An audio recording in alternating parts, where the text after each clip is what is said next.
Meus queridos irmãos, minhas queridas irmãs, Jesus nosso Mestre nos abençoe, paz em todos os corações. É um prazer estar com vocês nesta live, esta palestra através da internet, onde vamos abordar um tema muito importante, não apenas para os dias atuais, mas importante com relação à existência humana, de uma forma geral, porque vamos falar da superação das nossas aflições e a construção de uma vida mais feliz aqui na Terra, que nós espíritas consideramos como sendo um planeta de provas e expiações. E sabemos muito bem disso, porque convivemos com a violência, com a dor, o sofrimento, as angústias de toda a ordem. E temos muitas aflições do ponto de vista físico e principalmente moral. E nós vamos então estudar hoje, através dos princípios do Espiritismo, para compreendermos por que sofremos, o que podemos fazer diante da dor e como, colocando em prática os princípios do Evangelho e do Espiritismo, mesmo estando no mundo de expiações e provas, nós podemos sim gerar uma felicidade que, naturalmente, será uma felicidade relativa de acordo com o nosso grau de desenvolvimento espiritual, de acordo com a nossa purificação. E vamos aqui iniciar trazendo os ensinos do nosso Mestre Jesus. Há um trecho do Evangelho que é bastante enigmático para muitas pessoas, que é o trecho das bem-aventuranças. E nós vamos destacar 6 das bem-aventuranças que Jesus falou no famoso Sermão do Monte. Vamos iniciar com o Evangelho de Mateus e, na sequência, nós vamos para o Evangelho de Lucas, já que cada um tem algumas alterações não, mas anotações um pouco diferenciadas de um para outro. Muito bem, vamos trazer então Mateus, no capítulo 5 do seu Evangelho, versículos 5, 6 e 10. Quando Jesus inicia o Sermão do Monte e nos diz o seguinte: Bem-aventurados os que choram, porque serão consolados. Bem-aventurados os que têm fome e sede de justiça, porque serão fartos. Bem-aventurados os que padecem perseguição por amor da justiça, porque deles é o reino dos céus. Muito bem, vamos tentar entender, à luz da doutrina espírita, essas 3 bem-aventuranças do nosso Mestre Jesus, que sem as chaves da imortalidade da alma e da reencarnação, elas de fato ficam muito difíceis de serem compreendidas, porque à primeira vista nós temos a impressão que Jesus está abençoando o sofrimento, está dizendo a todos nós que temos simplesmente que sofrer e temos que nos resignar com isso. Mas será mesmo essa a fala do nosso Mestre Jesus? Será que é isso que ele quis efetivamente colocar? Então vamos então à primeira bem-aventurança. Bem-aventurados os que choram, porque serão consolados. Bem, há vários tipos de choro. E Jesus está se referindo àqueles que choram, mas com resignação. Àqueles que choram, mas confiando na providência divina. Não aqueles que choram desesperados e descrentes do socorro divino. Então, precisamos separar as coisas. Jesus está dizendo aqui, se você tiver resignação, mesmo que você chore por causa das circunstâncias da vida, mesmo assim, você tem plenas condições de continuar a sua caminhada. E o consolo, ele virá e vem sempre, porque nós não somos abandonados por Deus, também não somos abandonados por Jesus e nem pelos bons espíritos. O Espiritismo nos informa que todos nós possuímos um anjo da guarda, ou seja, um espírito superior que tem a missão de velar por nós, de nos ajudar na caminhada terrena. Então, nós até podemos chorar, dependendo do que esteja acontecendo aqui na nossa existência, mas nunca perdendo a confiança no socorro divino, que virá, claro, de acordo com aquilo que podemos receber, nem sempre de acordo com aquilo que queremos receber. E é bom fazermos essa distinção. Então, Jesus não está aqui dizendo que é bem-aventurado todo aquele que chora, mas é bem-aventurado que chora sem perder a sua fé. É bem-aventurado que chora, mas com resignação e confiança na providência divina. Na sequência, Jesus então nos traz outra bem-aventurança e nos diz: bem-aventurados os que têm fome e sede de justiça, porque serão fartos. Nós estamos vivendo um momento da humanidade num choque feroz entre o bem e o mal, entre os vícios e as virtudes. Nós espíritas sabemos que a vitória é do bem, mas isso leva tempo, porque depende de como usamos o nosso livre-arbítrio, depende de como estamos educando as novas gerações. Mas venceremos. O bem vencerá. A justiça será, sim, dominante no mundo, mais cedo ou mais tarde. Mas a indignação com o que está acontecendo nessa crise moral que nós estamos vivendo, essa indignação, ela é justa da nossa parte, enquanto espíritas e cristãos que somos. Mas há maneiras e maneiras de atuar no mundo.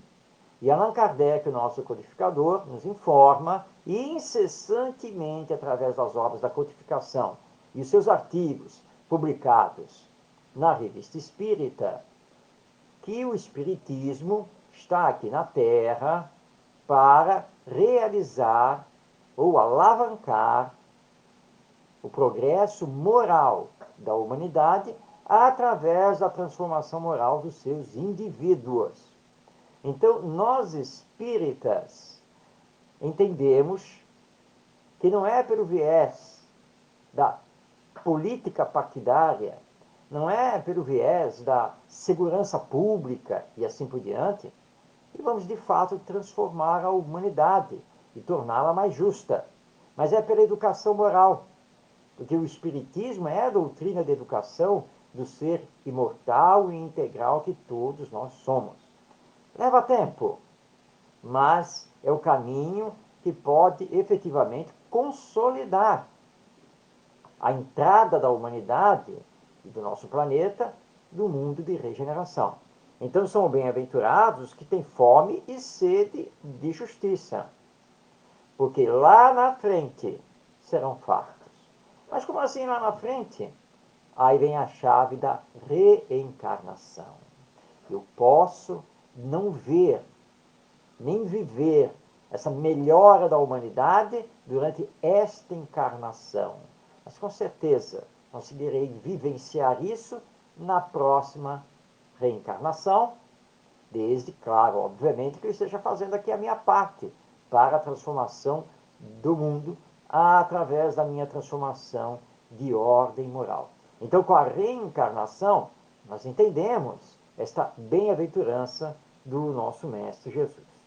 Mateus ainda nos traz uma terceira bem-aventurança lá no Sermão do Monte.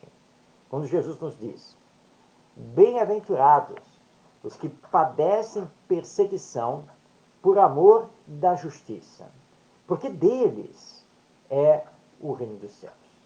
E nós temos que trabalhar pelos direitos iguais. Nós temos que trabalhar por uma justiça humana cada vez mais perfeitas. E muitas vezes nós temos que afrontar os paradigmas da humanidade para realizarmos essa transformação. Não significa que Jesus esteja solicitando que todos nós sejamos mártires e nos façamos, por exemplo, uma Madre Teresa de Calcutá, uma Mahatma Gandhi e assim por diante. Não, mas cada um, no seu lugar, na sua posição, pode fazer muito. E hoje, que estamos interconectados graças à internet, todos nós somos influenciadores. Porque utilizamos, por exemplo, as redes sociais, no Facebook, no Instagram, no Twitter. Nós utilizamos aplicativos de comunicação instantânea, como WhatsApp, Telegram e outros. E, portanto, aquilo que nós postamos, aquilo que nós publicamos, é visto por dezenas, centenas, milhares e até milhões de pessoas, não apenas no Brasil, mas no mundo. Portanto, a nossa responsabilidade de fazermos a transformação social é muito importante. E no Espiritismo, nós não temos como agasalhar pensamentos radicais, pensamentos extremistas, porque nós sabemos que o grande talismã, ou o grande tesouro nosso, é o tempo, trabalhando pela renovação moral. E é isso que é mais importante.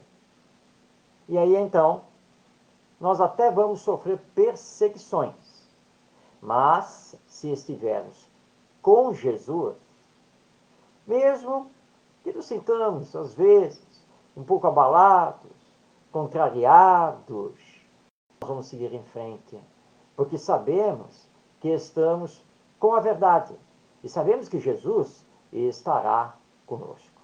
Então, destacamos aqui 3 bem-aventuranças trazidas por Mateus no seu Evangelho. Então, vamos recordá-las. Então, é Jesus falando conosco lá no Sermão do Monte. Bem-aventurados os que choram, porque serão consolados. Bem-aventurados os que têm fome e sede de justiça, porque serão fartos. Bem-aventurados os que padecem perseguição por amor da justiça, porque deles é o reino dos céus. Essas 3 bem-aventuranças estão no Evangelho segundo Mateus, no capítulo 5, versículos 5, 6 e 10. Mas agora vamos passar a palavra ao evangelista Lucas. Lembrando que Mateus foi discípulo direto de Jesus, viveu com ele. Lucas não, veio depois, mas vai absorver as lições do nosso mestre através dos discípulos diretos, como o próprio Mateus. Lucas, no seu capítulo 6, versículos 20 a 22, também relatando o Sermão do Monte, nos traz outras 3 bem-aventuranças, que são as seguintes. Primeira, bem-aventurados, vós, os pobres, porque vosso é o reino de Deus. Se tentarmos interpretar esta bem-aventurança ao pé da letra, o nosso entendimento será que vai ganhar o reino dos céus, ou seja, só vai entrar nas esferas espirituais superiores aquele que aqui no mundo terreno for pobre. E aqui nós estaríamos também interpretando que seria pobre materialmente falando. Se essa for a interpretação correta, nós temos então que imediatamente que distribuir e abandonar todos os bens que temos e que acumulamos. Mas isso forçaria a que a pobreza diminuísse. já que vamos ter uma distribuição mais igualitária da riqueza.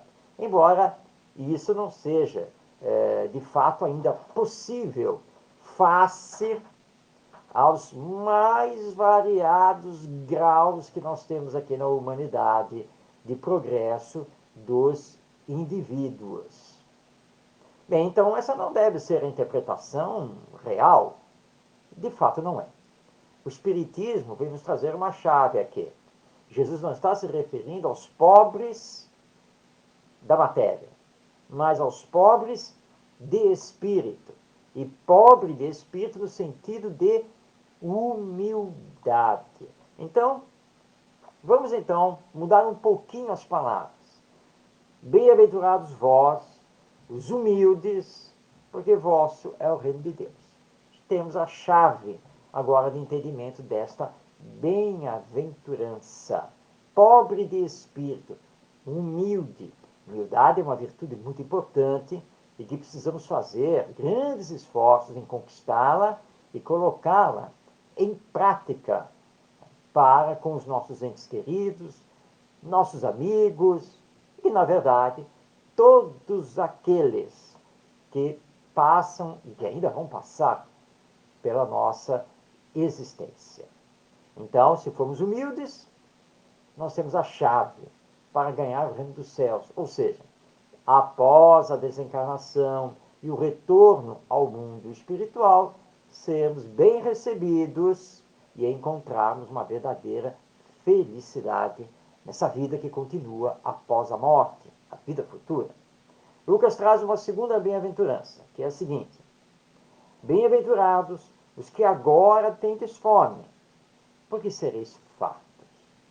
Bem, nós sabemos, aqui no mundo terreno, que a nossa humanidade, que está longe de ser uma civilização, ainda mantém bolsões gigantescos de pobreza e de miséria, de pessoas que estão à margem dos direitos sociais, dos direitos mínimos, que são garantidos pela Declaração Universal dos Direitos Humanos e por vasta legislação de centenas de países.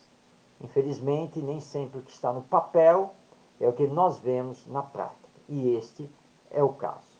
E Jesus então nos diz: calma, você está enfrentando uma vida dura, difícil.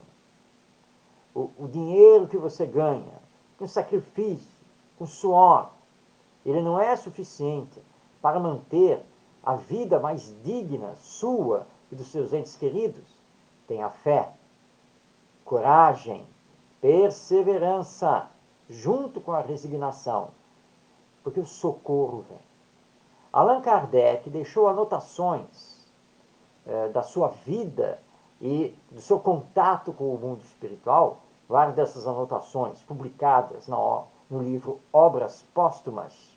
E entre essas anotações, há um diálogo que ele tem com a espiritualidade, e nesse diálogo ele indaga do seu guia espiritual se o socorro dos espíritos, se o auxílio dos espíritos, no caso, a ele, e vamos transportar isso para cada um de nós, se esse auxílio iria, inclusive, até as coisas de ordem material.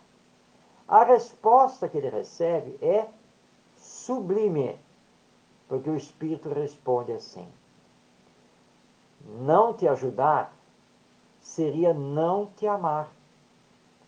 E Kardec, quando pega essa resposta, ele insiste, ele quer realmente saber. E novamente o Espírito responde a ele: sim, nós estamos aqui para lhe ajudar, inclusive nas coisas materiais, para que você possa cumprir a sua missão. Mas é preciso ter fé, é preciso ter confiança, e o socorro vem. É isso que Jesus está colocando aqui na bem-aventurança.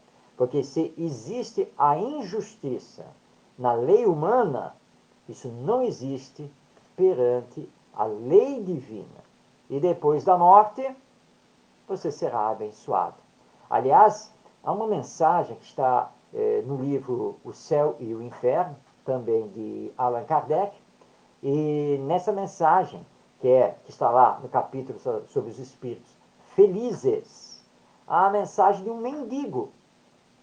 Max, o mendigo, foi mendigo, muito pobre aqui na Terra, lá na França.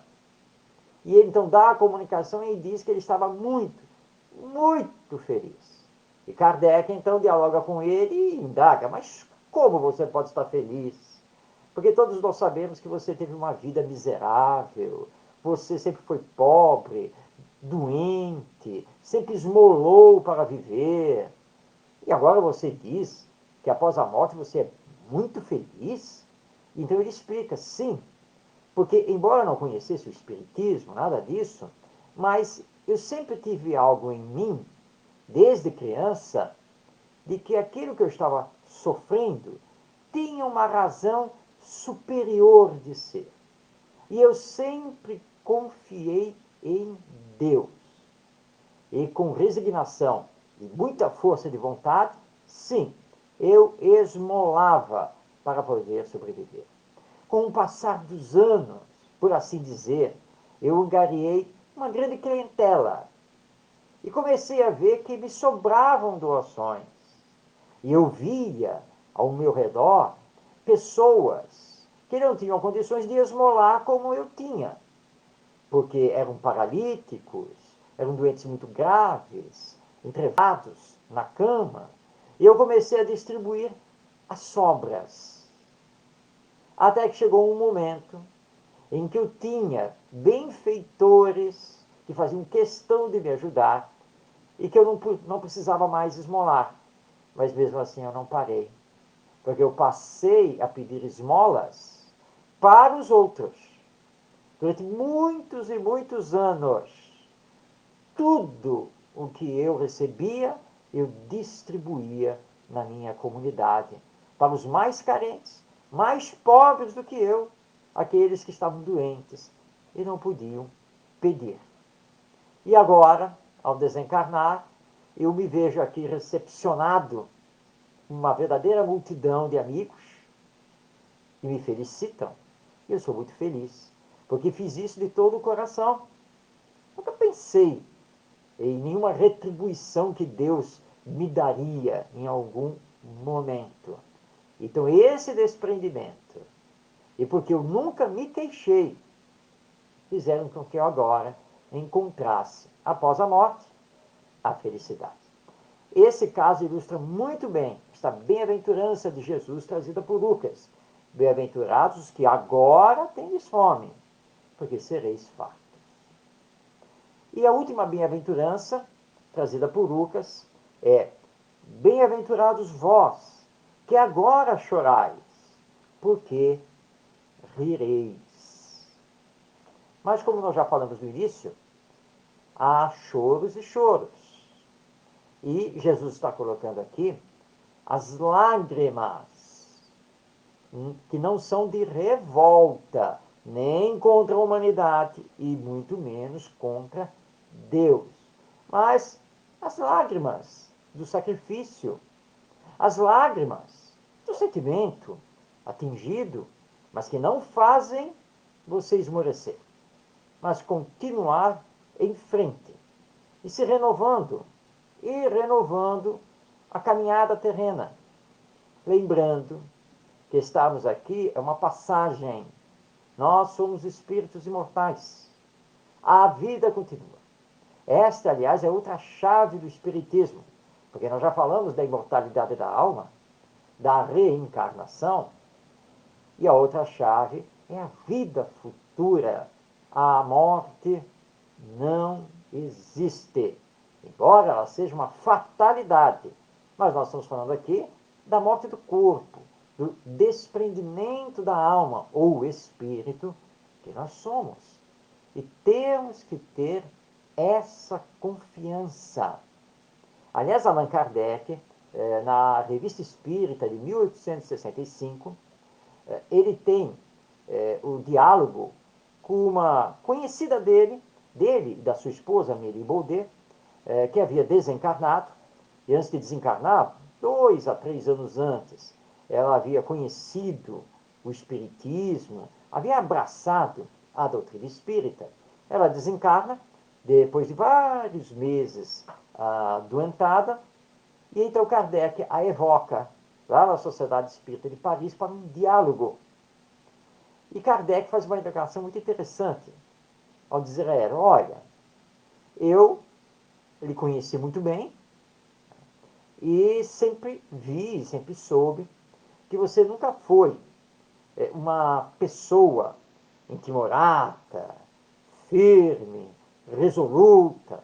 Pelo contrário, que você era cheia de receios. Mas quando chegou perto da hora da sua desencarnação, você mostrou uma firmeza de fé. Você encarou a chegada da morte com uma serenidade que até a mim, seu amigo, me impressionou. Como isso aconteceu? Então ela explica a Kardec que quando ela começou a pressentir que o organismo já estava se esvaindo nas suas energias e que ela iria realmente desencarnar, ela disse então que se encheu de coragem e disse a si mesma: eu sou espírita, eu acredito que a vida continua após a morte, que eu não sou este corpo. Então agora é a hora de provar isso. A minha confiança nesse princípio e também a minha confiança em Deus. Então ela disse: meu amigo, eu me enchi de coragem, orei, e aí me vi desprender do corpo e rapidamente me vi cercada dos amigos espirituais, inclusive aquele que dirige os nossos trabalhos na Sociedade Espírita de Paris. E aqui era uma referência que ela estava fazendo ao Espírito São Luís. Então, é bem-aventurado aquele que chora agora, mas que não se entrega e continua, porque a vida vai continuar. E aquilo que não foi possível fazer hoje, será possível fazer amanhã, numa próxima encarnação. Portanto, nós não temos que nos entregar. É claro que a dor, ainda mais a dor moral, nos atinge sim. E nos atinge, muitas vezes, com uma certa profundidade. Mas há uma diferença entre a dor e o sofrimento. E pode doer, seja a dor física, seja a dor moral. Agora, a intensidade, o grau do sofrimento, depende de nós. E nós temos condições de autocontrole, desde que façamos o nosso autoconhecimento e a nossa autoeducação. Você vai procurar alguém para desabafar, para pedir uma orientação? Vai utilizar da ferramenta importantíssima da prece, da oração, e vai se levantar e prosseguir. Que é isso que tem que ser feito, tanto do ponto de vista material, físico, quanto do ponto de vista moral e espiritual. O espírita, para ser um verdadeiro cristão, ele não pode se entregar, não pode cair, pode até balançar, porque nós somos imperfeitos. Mas na sequência, refazer a sua existência. Assisti recentemente um documentário falando sobre o nosso mão santa do basquete, nosso Oscar Schmidt, e ele dando entrevista, ele que teve o problema do tumor no cérebro, e ele então relatando que quando deu o tumor, os exames mostraram que muito provavelmente ele era benigno, mas que era necessário ser extirpado, ele tinha que passar pela cirurgia. Então ele disse que isso aconteceu nos Estados Unidos, ele estava num hotel, e ele foi na piscina do hotel relaxar um pouco, nadar um pouco, e ele desmaiou na piscina. Felizmente viram, e ele foi então transportado ao hospital quando foi detectado o tumor.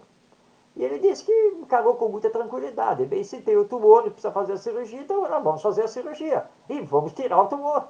e vamos tomar os remédios e vamos fazer o tratamento. E assim ele fez. E diz que mais ou menos 3 anos depois, novamente foi detectado outro tumor no cérebro. Mas esse, embora menor do que o primeiro, era maligno. E ele então, falando ao jornalista, disse assim: bem, quando o médico me mostrou os exames e me informou que eu estava lá com um novo tumor e que ia ser preciso fazer uma segunda cirurgia, eu olhei para ele e disse: ok, doutor, vamos então para a cirurgia, com toda tranquilidade. Eu que sempre enfrentei de tudo para fazer a minha carreira, e para me tornar famoso como eu me tornei, eu agora me entregar por causa de um tumor no cérebro, e fiz a segunda cirurgia. Fiquei bom, mas sou dependente de medicações que preciso tomar. Então eu só digo uma coisa às pessoas: eu só não quero ficar sem o remédio. De resto, tocar em frente. Até que a NBA americana, que é o basquete profissional nos Estados Unidos, o chamou para que ele, aos 59 anos de idade, fosse fazer parte do Hall da Fama, lá nos Estados Unidos. E marcar um jogo de estrelas, ou seja, ex-jogadores famosos de basquete. E ele, que já havia abandonado o basquete já há um bom tempo, ele falou: ah, foi ele. Falou: fui para os Estados Unidos para receber homenagem, e quando eles me disseram que ia ter o jogo, eu falei: não, tudo bem, eu vou jogar. Treinei durante um mês e disse a eles: não se preocupem, eu vou entrar na quadra e vou ficar na quadra jogando até onde eu aguentar. E o nosso Monsanta jogou e ainda fez 2 cestas de 3 pontos, mostrando a qualidade dele. Então, com muito bom humor, vencendo os percalços da existência humana. Esse exemplo, como tantos outros que nós poderíamos trazer, é que deve nos motivar para seguirmos em frente, mesmo que tenhamos problemas de ordem familiar, mesmo que tenhamos problemas profissionais, mesmo que sejamos de vez em quando injustiçados, incompreendidos, não importa o que esteja acontecendo com a nossa existência, nós temos que seguir em frente. Lembro aqui,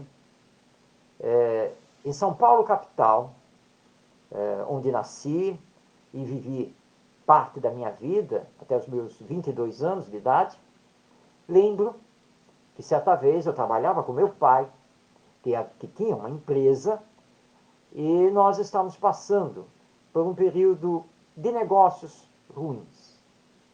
Normalmente, eu ficava para fechar a empresa depois que o último funcionário saísse. E eu lembro disso até hoje. 6 e pouco da tarde, fechando a empresa, eu me descobri sem dinheiro para pagar o ônibus para voltar para casa. Mentalmente, eu fiz um mapa do caminho e pensei: bom, como eu posso chegar em casa indo a pé? Fiz um mapa na minha mente, que ruas que eu deveria pegar, que viaduto subir, enfim, e fui. E fui a pé. E fiz lá uma caminhada de praticamente 1 hora, mas cheguei em casa. Bom, e o dia seguinte? Como ir para a empresa sem dinheiro? Bem, eu tinha uma esperança, porque como meu pai tinha carro, e desde que o carro tivesse gasolina, poderia ir com ele. Teria que levantar mais cedo, porque de manhã era ele que abria a empresa, que era do ramo metalúrgico. Então, quando ele chegou, que ele tinha ido fazer contatos externos, aí no dia seguinte, conversei com ele, no dia seguinte combinamos, levantei mais cedo, 7 da manhã eu já estava na empresa, fui de carona com ele. E com aquela confiança. Hoje, nós vamos receber de algum cliente.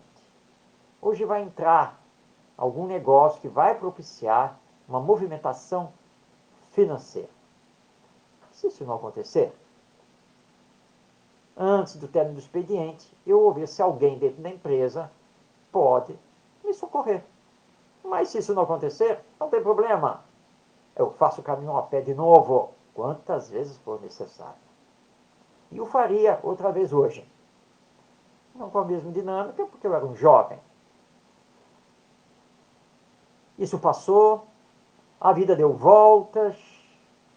Quantas e quantas vezes tive que reiniciar. E é assim que nós vamos fazer, mas sempre com confiança. Lembro ainda em São Paulo, quando fizemos um curso para evangelizadores espíritas da infância, e para realizar o curso, nós tivemos que providenciar a impressão de apostilas. Havia um companheiro que era dono de uma gráfica, e então ele fez a preço de custo, mas era preciso pagar, porque ele não podia ficar arcando com toda a despesa. Como não havia dinheiro sobrando em caixa ali no órgão do movimento espírita, as casas espíritas se reuniram e realizamos uma noite da pizza. E calculamos o valor que deveríamos vender o convite e quantas pizzas deveríamos vender. Então fizemos as contas e chegamos à conclusão que a nossa meta naquela noite da pizza era vender 1000 pizzas. Eu fui um dos responsáveis, um dos coordenadores. E trabalhei aquela noite toda, o evento foi feito num clube lá em São Paulo, trabalhei a noite toda coordenando a equipe que servia as mesas. Perto da meia-noite, terminando já o evento, meu pai veio até mim: Marcos, tá folgado aí agora? Ah, agora estou, já tá terminando, né? Já tá. Então vem comigo. Aí fui com ele, do lado de fora do clube, no pátio. Estava lá o caminhão da empresa que forneceu a massa da pizza. Ele disse: bem, você sabe quantas pizzas nós vendemos? Ele falou: pai, não sei. Eu não tenho a mínima ideia, porque eu passei a noite toda trabalhando, coordenando, servindo. Não tenho ideia, não tenho. Ele falou: abre o caminhão. E quando as portas do caminhão, era um caminhão baú, as portas abriram, o caminhão estava vazio. Ele disse: bem, a empresa mandou este caminhão e deixou outro preparado no depósito, caso nós precisássemos. Mas não precisou. Sabe quantas pizzas, quantas massas de pizza tinham nesse caminhão? Não, não sei. Eu realmente não sei, que essa parte eu não coordenei. 1000. E 1000 pizzas. Vendemos as 1000 pizzas. E o dinheiro que entrou foi exatamente o que nós tínhamos calculado para pagar a gráfica. Quando se tem boa vontade, quando se tem amor no coração, desprendimento, nós somos ajudados, nós somos auxiliados. E é por isso que, mesmo diante de aflições que vão e voltam, nós podemos construir uma vida mais feliz. Porque é uma questão de termos resignação. Resignação não significa baixar a cabeça, dizer assim: esse deve ser meu karma, e eu nasci para sofrer, não posso fazer nada. Pode sim. O discurso do Espiritismo é completamente diferente desse. Resignação significa aceitar uma providência superior, que sabe das suas necessidades e que lhe ampara o tempo todo. E é isso que nos consola.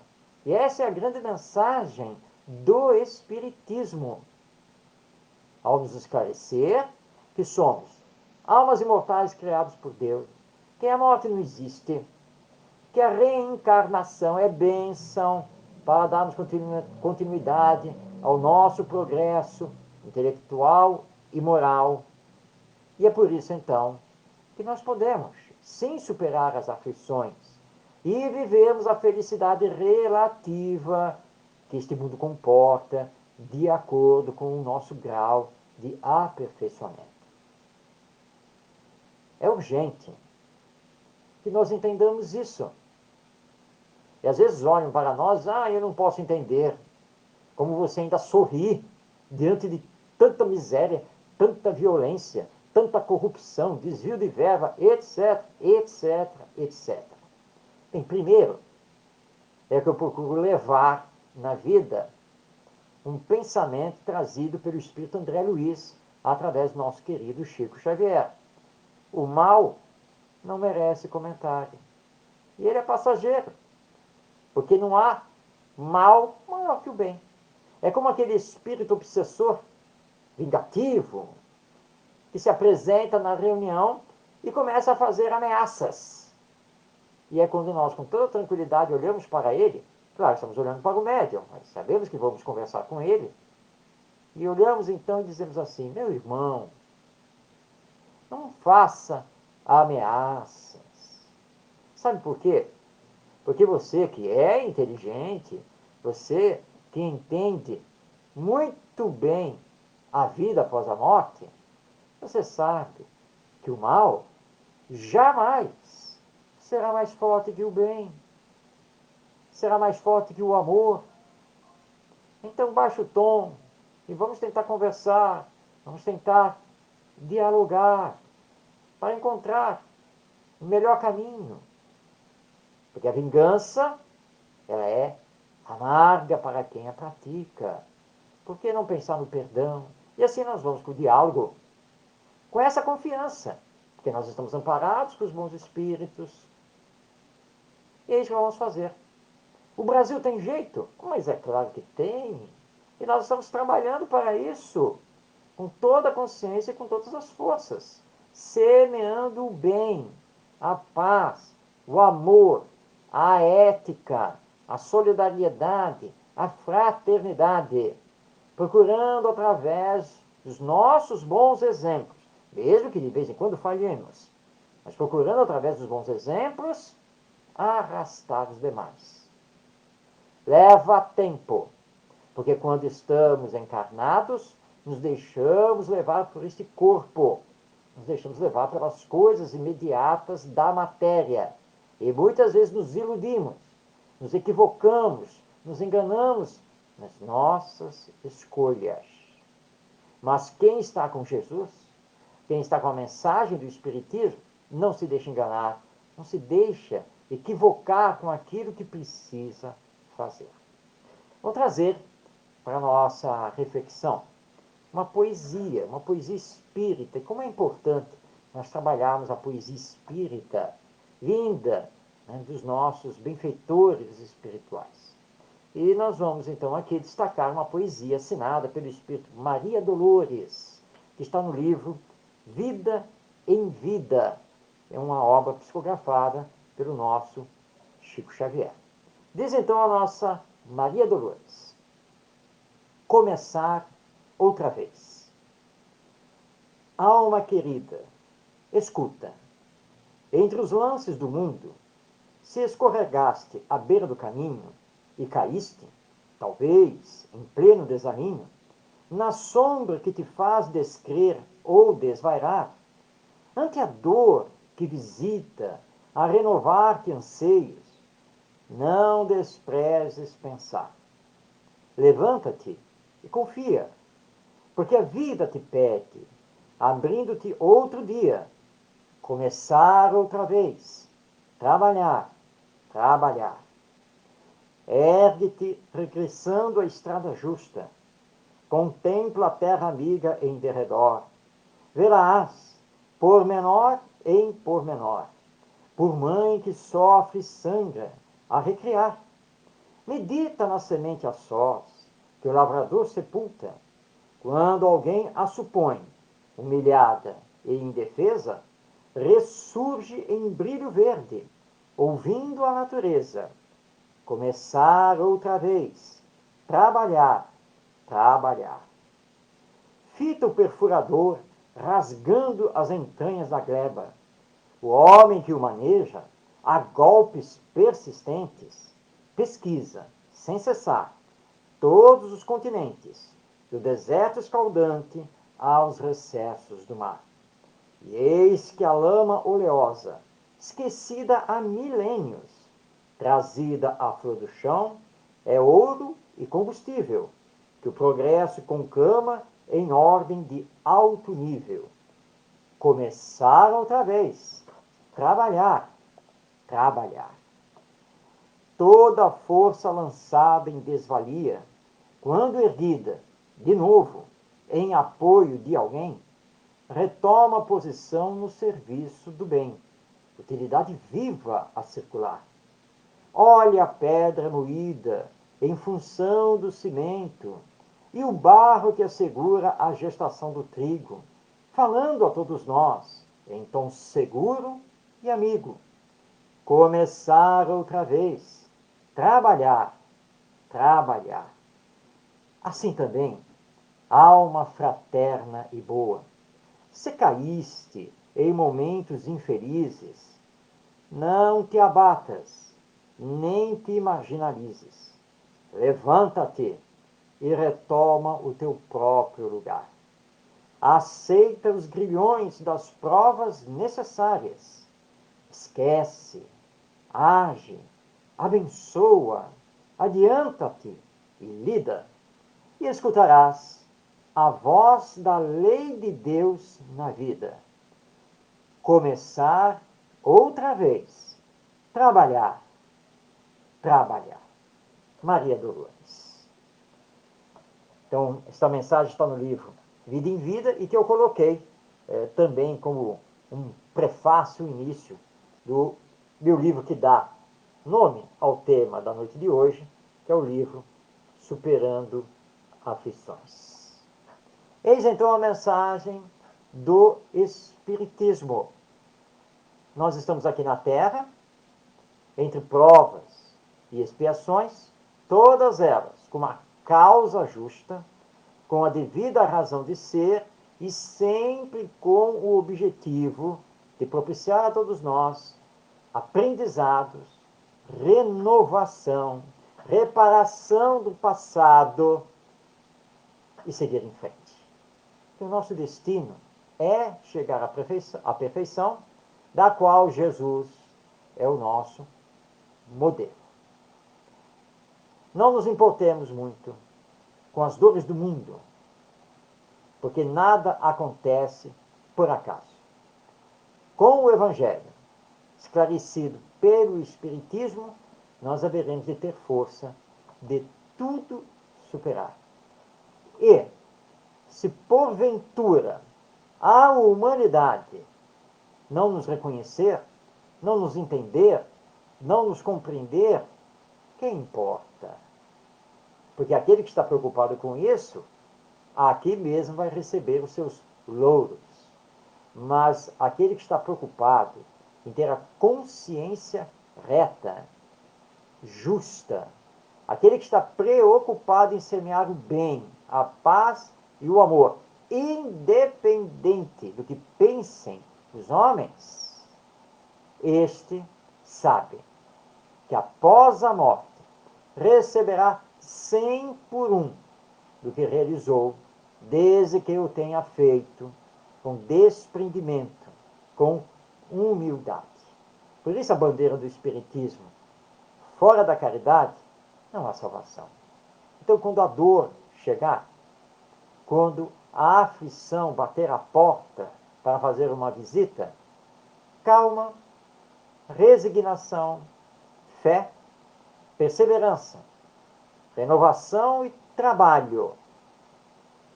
E mergulhemos na caridade.